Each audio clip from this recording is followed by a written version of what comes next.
I, 23 male, just leased my first apartment with my girlfriend, 22 female, of 2 years. We were only living there for a month before I found evidence of her affair.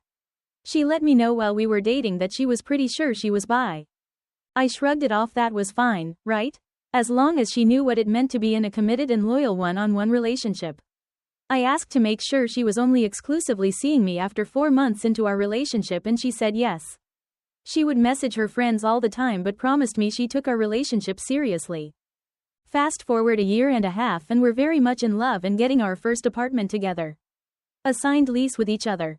I was a little nervous, but I thought that was normal. We were together so often and we'd be living together. There's no way she could have something going on behind my back. I was kinda wrong because she got away with something for a month.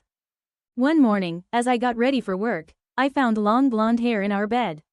Since I had short black hair and she had curly brown hair, I was pretty certain qualified as evidence of an affair. I showed it to her and asked if she had someone else in our bed. She shrugged and asked what I'd do about it if she did. I was speechless, and she added that if I was cool about it, maybe I could join them. I said I would end the relationship immediately because I wouldn't stand for being cheated on. She said we just signed the lease together, so I have to suck it up and appreciate what I had.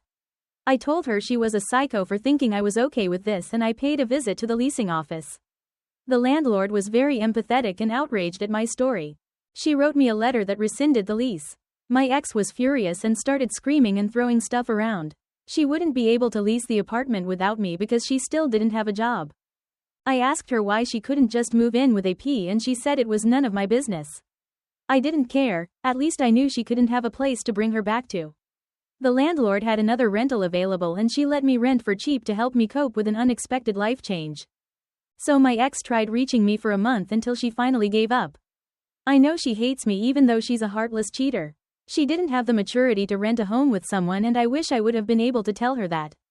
Living with someone requires selflessness, understanding, and responsibility. She acted like living with someone only meant they had to help her pay the bills, no matter how badly she treated them.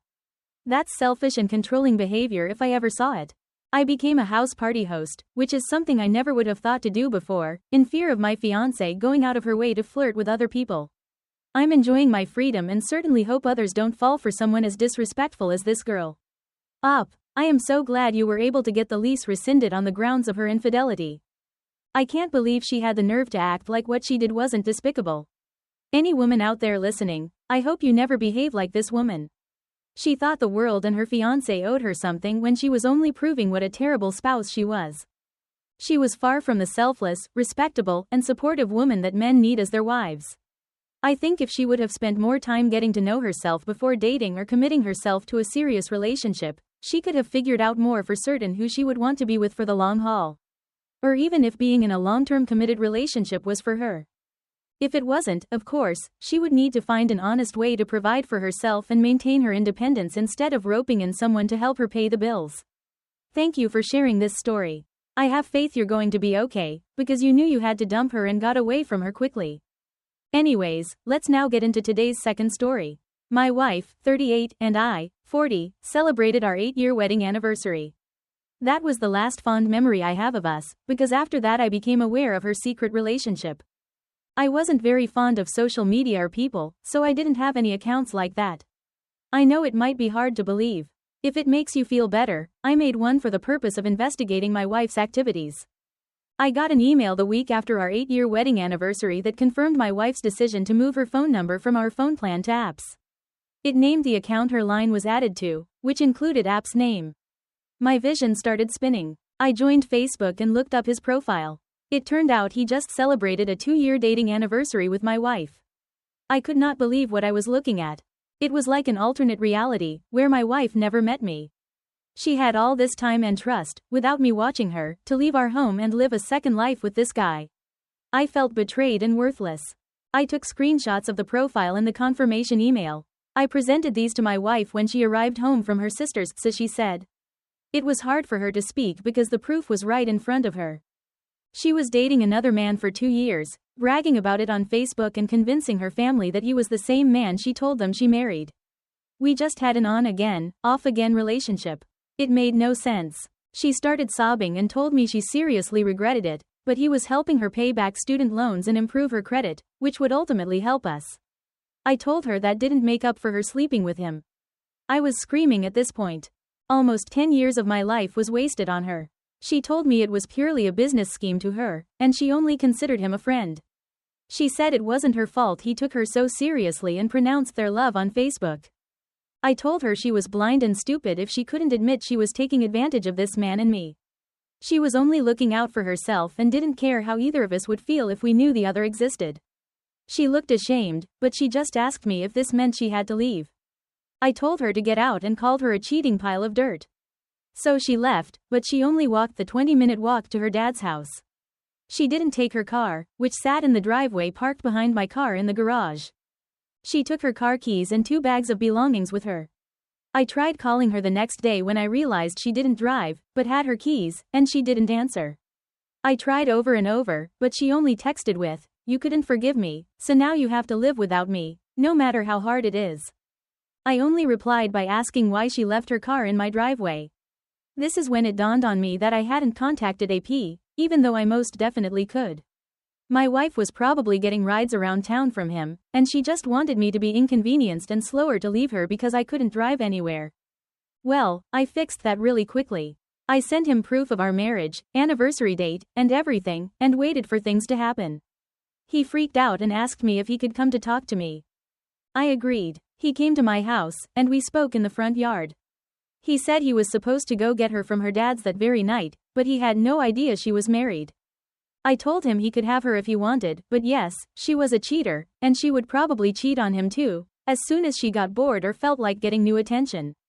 I pointed out her car parked behind mine, and he freaked out again. She was caught in another lie. He said she told him her car was being fixed, and she needed $1,000 for him for repairs. My jaw dropped. She was lying to him for money. I don't know why I was as surprised as I was. So, AP helped me jack up her car and move it to a no parking zone. Then we coasted her. She was stuck at her dad's house with no response from either of us. She finally walked to my house to find that her car was missing, and she couldn't get inside because I took back her key. She banged on the door and cried. She yelled out questions like why wouldn't I answer her, where was her car, why was this happening, and other things. I thought about calling the police, but her dad came by and told her to get in his car. She did, reluctantly. She eventually found her car in the possession of a towing company. She had to pay a ton of money to get it back, and her dad made her get a job at McDonald's to learn something about privilege and respect. She isn't happy, but I am relieved. The divorce was easy, which was great because I was already going through enough emotionally. I know she has no dating life with her dad hovering over her, and on a part-time McDonald's income at 38 years old. I'm hoping men are spared the fate of courting her. Wow, up. You had to go through a spouse's worst nightmare. Discovering out of the blue after an anniversary that your spouse has been seeing someone else for the past 2 years is terrifying. I wish I could have spared you this reality, but thank you for sharing what happened, in hopes that it could spare someone else heartbreak. Let this be a lesson to everyone not to start a side relationship under the assumption that you won't be caught, or deserve help paying debt, or deserve more attention, or whatever other unfair reason an immature person would give for cheating. The truth always comes out, and chances are, if you're the one cheating, there will be hard consequences to face. When your world crumbles apart the moment your affair is exposed, you'll wish you could take it back or have a second chance. If your spouse is smart, they won't give you a second chance at keeping them. If the relationship is bad, of course, there's therapy and communication as a remedy. If all else fails, end the relationship before starting a new one. Thank you all for taking the time to listen to today's stories. If you enjoyed listening, please feel free to like and subscribe if you haven't already. Also, comment below with your thoughts on what happened. Take care.